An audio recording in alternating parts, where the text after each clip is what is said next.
আইএসএফের ছাত্র সংগঠন স্টুডেন্ট ফ্রন্টের ডাকে সিজিও কমপ্লেক্স ঘেরাও। আরজিকর কাণ্ডে সন্দীপ ও অভিজিতের জামিনের প্রতিবাদে ঘেরাও। সিজিওর সামনে ছবি আপনারা এই মুহূর্তে দেখতে পাচ্ছেন।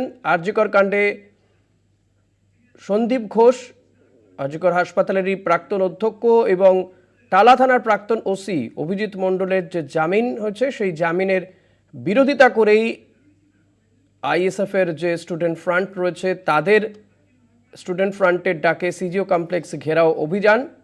পুলিশের সঙ্গে ধস্তাধস্তি হয়, বেশ কয়েকজনকে আটক করে। যে ছবি আপনারা দেখতে পাচ্ছেন, পরিস্থিতি নিয়ন্ত্রণে আনতে কয়েকজনকে আটক করে নিয়ে যায় পুলিশ।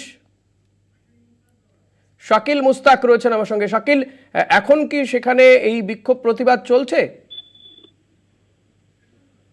এবার আইএসএফ ছাত্র সংগঠন স্টুডেন্ট ফ্রন্টের ডাকে সিজিও কমপ্লেক্স অভিযান। মূলত তারা সেন্ট্রাল পার্কের মেট্রো স্টেশনের নিচে তারা জমায়েত শুরু করে এবং সেখান থেকে মিছিল করে তারা সল্টলেক সিজিও কমপ্লেক্স সিবিআই দপ্তরের উদ্দেশ্যে রওনা দেয়। এবং মূলত আরজিকরের যে মহিলা চিকিৎসক পূর্ণদের ধর্ষণের ঘটনায় সন্দীপ ঘোষ ও অভিজিৎ মণ্ডলের জামিনে মুক্ত ও সিবিআই এর চার্জশিট পেশ না করতে পারা, এইসব দাবি নিয়ে এবং বিচারের দাবিতে পশ্চিমবঙ্গ রাজ্য কমিটির স্টুডেন্ট ফ্রন্টের ডাকে সিজিও কমপ্লেক্স অভিযান হয়। মূলত তাদেরকে পুলিশের সাথে বিক্ষোভকারীরা যখন সিজিও কমপ্লেক্সের গেটের সামনে আসলে সেখানে অসংখ্য পুলিশ মোতায়েন করা হয়েছিল বিধাননগর পুলিশের পক্ষ থেকে।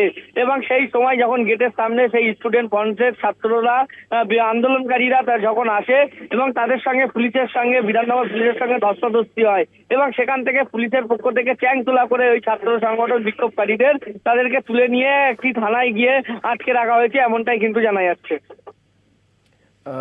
শাকিল, এখনো পর্যন্ত কতজনকে আটক করা হয়েছে এবং এক্ষেত্রে পুলিশেরই বা কি বক্তব্য, যেটা অভিযোগ করা হচ্ছে যে থানায় নিয়ে গিয়ে আটকে রাখা হয়েছে?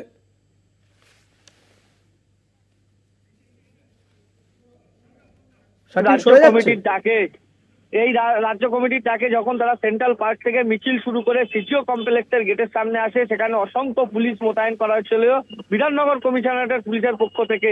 এবং সেখানে যখন পুলিশের সঙ্গে ধস্তাধস্তি হয়, প্রায় 20 থেকে 25 জন ছাত্র বিক্ষোভকারী এই ছাত্রদেরকে কিন্তু নিয়ে আটক করে বিধাননগরের একটি থানায় গিয়ে আটকে রাখা হয়েছে, এমনটাই কিন্তু পুলিশ সূত্রে জানা যাচ্ছে।